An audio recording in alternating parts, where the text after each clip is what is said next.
Bonjour chers auditeurs de l'ODJ Média, notre expert invité, Abdeslam Sediki, partage son avis et sa réflexion, dans un article qu'il a intitulé « Après la tenue des assemblées annuelles de l'ABM et du FMI à Marrakech, le bilan est concrètement positif », qu'on écoutera ensemble dans ce podcast.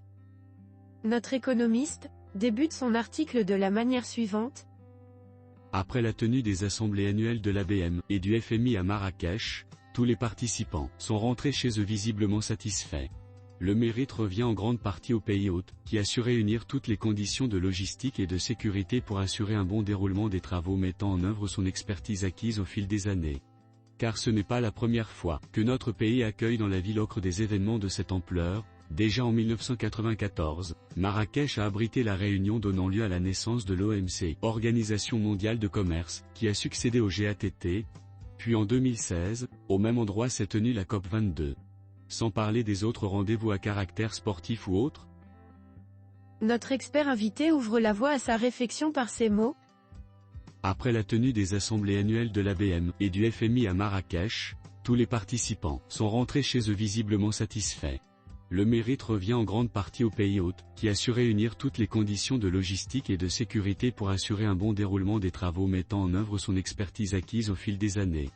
Car ce n'est pas la première fois que notre pays accueille dans la ville ocre des événements de cette ampleur. Déjà en 1994, Marrakech a abrité la réunion donnant lieu à la naissance de l'OMC, Organisation mondiale de commerce, qui a succédé au GATT.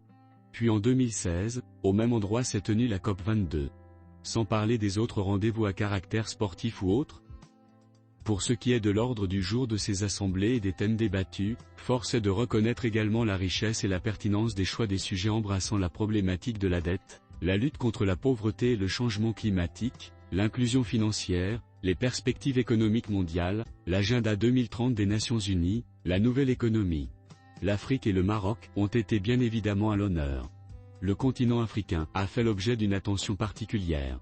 De même, les participants ont loué les progrès réalisés par notre pays dans le domaine des réformes touchant l'économie et la société sans omettre sa capacité à gérer les grandes crises, exemple Covid-19, et les catastrophes naturelles comme le dernier séisme meurtrier qui nous a frappé la région du Haut-Atlas, et ceci grâce à la clairvoyance du leadership du souverain, et à la solidarité sans faille, dont fait preuve le peuple marocain. Bien sûr, et cela est coutumier, des réunions bilatérales multiples se sont déroulées en marge des travaux. Ces rencontres à la marge s'avèrent par moments plus fécondes que des rencontres officielles, car elles ont le mérite d'échanger d'une façon moins protocolaire dans un discours direct et moins codé, créant ainsi des rapports de confiance et de proximité. Cette diplomatie douce qui est une sorte de travail préparatoire, débouche généralement sur des résultats palpables. Notre politicien enrichit son article de cette manière. Par ailleurs, la société civile à la fois marocaine et mondiale n'a pas chômé. Elle s'est montrée extrêmement active en développant un argumentaire, qui n'est pas celui des institutions de Bretton Woods. Voire, il est parfois aux antipodes de leur thèse, allant même jusqu'à organiser un tribunal, pour juger les responsables de ces institutions. On relèvera, toutefois, que toutes les activités de la société civile, dont une bonne partie s'est déroulée dans l'enceinte universitaire, et cela ne manque pas de sens, n'ont connu aucun incident contrairement à ce qui s'est passé dans un certain nombre de pays.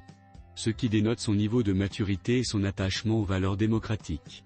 Cependant, le moment fort de cette rencontre réside sans conteste dans le message royal adressé aux participants le 13 octobre. À vrai dire, ce message est porteur de plusieurs messages, dont notamment la vision du Maroc sur les rapports entre pays, la place de l'Afrique dans le concert des nations et les instances internationales et la nécessité de réformer les institutions mondiales, en vue de sauvegarder la paix et la stabilité mondiale. Les évolutions économiques, sociales et politiques de ces dernières années appellent certes à une réforme des institutions et des règles régissant le multilatéralisme. Néanmoins, les principes de base de ce dernier doivent être consolidés et l'esprit qui l'anime ravivé. Il demeure en effet indispensable pour préserver la stabilité et la paix mondiale et favoriser les synergies afin que soient relevés les défis communs auxquels font face notre planète et nos peuples. Mais, comme nous le savons tous, face à des défis mondiaux, il faut des solutions mondiales, et celles-ci ne peuvent être conçues que dans le cadre de l'unité et du respect mutuel. Pour cela, il convient d'intégrer et de valoriser la diversité comme source de richesse et non de conflit, en tenant compte des spécificités intrinsèques à chaque pays et à chaque région. De même, il importe de revoir et d'améliorer l'architecture financière mondiale pour qu'elle soit plus équitable et plus inclusive. Ces assemblées annuelles constituent, à cet égard, le forum idoine pour un dialogue et un débat constructif autour de cette refonte. Nous appartenons tous à une seule et même planète et les avenirs de nos pays sont, à l'évidence, indissociables. Extrait du message royal. Monsieur Abdeslam Seddiqui poursuit son article ainsi. C'est justement au niveau de la réforme de l'architecture financière mondiale, que des efforts sont demandés à commencer par la réforme des institutions de Bretton Woods, qui ne sont plus en adéquation avec le monde d'aujourd'hui et les rapports de force, qui le caractérisent ainsi que les dangers qui menacent la planète. C'est une lapalissade d'affirmer que le monde d'aujourd'hui n'a rien à voir avec celui hérité de la Deuxième Guerre mondiale. Le monde a connu des transformations profondes à tous les niveaux, géoéconomiques, financiers, démographiques. Il suffit de rappeler que le nombre de pays qui ont assisté à la conférence constitutive de Bretton Woods en 1944 ne dépassait pas 44. Ils sont maintenant plus de 190 à appartenir à ces institutions. La dite conférence a consacré la suprématie des USA et le dollar comme monnaie mondiale unique. Ce n'est plus le cas maintenant avec l'émergence de nouvelles puissances, qui remettent en cause le leadership américain et la dollarisation de l'économie mondiale. D'ailleurs, les premières fissures sont apparues lors du passage d'un système de change fixe à un système de change flottant et la fin de la convertibilité du dollar au début des années 70 du siècle dernier. Au niveau de la gouvernance de ces institutions, on constate que les instances dirigeantes sont essentiellement d'origine américaine et européenne, laissant peu de place aux pays émergents et aux pays anciennement colonisés. Les postes de directeur sont réservés et inamovibles, un Américain à la tête de la Banque mondiale et un Européen comme directeur du FMI. Sans oublier le droit de veto, dont disposent les USA qui n'a de nos jours aucune justification. L'auteur termine son article en ces termes. Et c'est dans ce contexte que des voix autorisées s'élèvent pour appeler à une véritable réforme de ces deux institutions dans le sens d'une meilleure représentativité des différents pays et continents, et d'une suppression des privilèges accordés à certains pays quand ils ne sont pas imposés par la force. Si on ne pouvait pas retenir le principe un pays une voix, comme c'est le cas à l'ONU et à l'OMC, ne faudrait-il pas au moins améliorer sensiblement le quota des pays en voie de développement, et notamment de l'Afrique, dont le poids reste insignifiant ? De même, il est temps d'assouplir le principe de conditionnalité, qui s'apparente à un véritable diktat imposé aux pays lourdement endettés.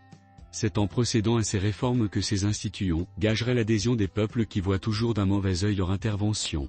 À tort ou à raison. Rédigé par Abdeslam Seddiqui. Merci d'avoir écouté ce podcast de l'ODJ Media. N'oubliez pas de vous inscrire sur notre newsletter quotidienne à partir du portail lodj.ma.